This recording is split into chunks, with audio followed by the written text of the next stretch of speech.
Assalamualaikum warahmatullahi wabarakatuh. Perkenalkan, nama saya Nisa Muhammad Sifa. Saya akan membahas tentang pemanfaatan iptek dalam pengingkaran atau pelanggaran. Sebelum menjelaskan tentang pemanfaatan iptek dalam rangka pelanggaran HAM, saya akan menjelaskan tentang hak warga negara dan hak kewajiban warga negara. Kuasa milik seorang individu untuk menerima dan melakukan sesuatu yang dijamin oleh negara. 1.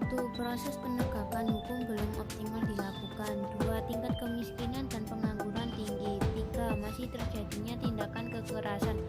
4. Angka putus sekolah tinggi. 5. Pelanggaran hak cipta. Segala hal yang harus dilakukan wajib oleh masyarakat kepada negara untuk memperoleh haknya. 1. Membuang sampah sembarangan. 2. Melanggar aturan berlalu lintas. 3. Merusak fasilitas negara. 4. Tidak membayar pajak. 1. Sikap egois yang berlebihan. 2. Rendahnya kesadaran berbangsa dan bernegara. 3. Sikap tidak toleran. 4. Penyalahgunaan kekuasaan. 5. Ketidaktegasan aparat penegak hukum. 6. Penyalahgunaan teknologi. Iptek adalah pengetahuan yang sistematis yang dapat kita peroleh dari hasil pengamatan, penalaran, dan percobaan yang dilakukan untuk mengetahui prinsip-prinsip alam dan membantu berjalannya menuju teknologi yang lebih mempermudah kehidupan. Pemanfaatan iptek memiliki dua sisi, yaitu sisi positif dan sisi negatif. Pertama, menggunakan media elektronik sebagai sumber ilmu dan pusat pendidikan. Kedua, berkomunikasi dengan orang-orang yang kita kenal dapat dengan mudah dilakukan. Ketiga, memanfaatkan jaringan internet sebagai perdagangan maupun bisnis. Keempat, penggunaan komputer yang dapat digunakan untuk mengolah data dengan memanfaatkan berbagai program. Pertama, adanya aksi tipu menipu dalam proses jual beli online yang dapat merugikan beberapa pihak. Kedua, adanya tindakan ilegal di internet seperti judi online. Ketiga, tersebarnya berbagai informasi palsu atau hoaks. Keempat, menampilkan sisi kekejaman. Cara mencegah pelanggaran iptek. 1.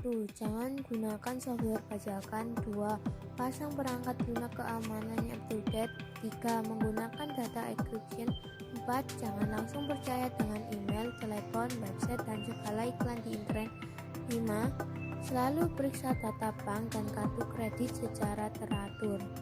Cara menangani. 1. Pendekatan teknologi. 2. Pendekatan hukum. 3. Pendekatan sosiokultural.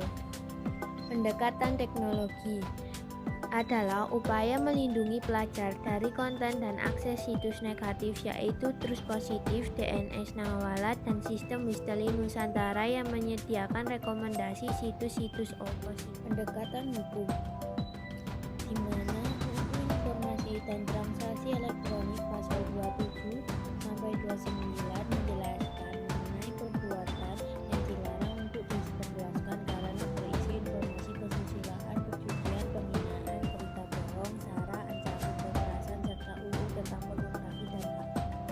Pendekatan sosiokultural, yaitu dengan melalui pelatihan agen perubahan informatika, internet cakep dan relawan TIK, pembuatan video animasi digital Hero Indonesia, serta melalui penyelenggaraan berbagai kompetensi serta duta internet cakep Kartini Next Generation. Tindakan kejahatan di dunia maya yang memanfaatkan jaringan internet sebagai sasaran. 1. Pencurian data. 2. Hacking. 3. Carding. 4. Defacing. 5. Cybersquatting. 6. Malware. 7. Menyebarkan konten ilegal. Fenomena ransomware beberapa tahun lalu diramaikan dengan kemunculan virus komputer ransomware WannaCry yang mampu mengunci data komputer seseorang. Untuk bisa membuka dan mengakses data tersebut, syarat yang harus dilakukan adalah membayar sejumlah uang tebusan melalui wallet Bitcoin. 1. Sniffing, 2. Descriptive device, 3. Password cracker, 4. Distributed denial of attacks, 5. spoofing. 1. Membuat undang-undang, 2. Membentuk lembaga penanganan khusus, 3. Memperkuat sistem. Sekian dari video saya. Wassalamualaikum warahmatullahi wabarakatuh.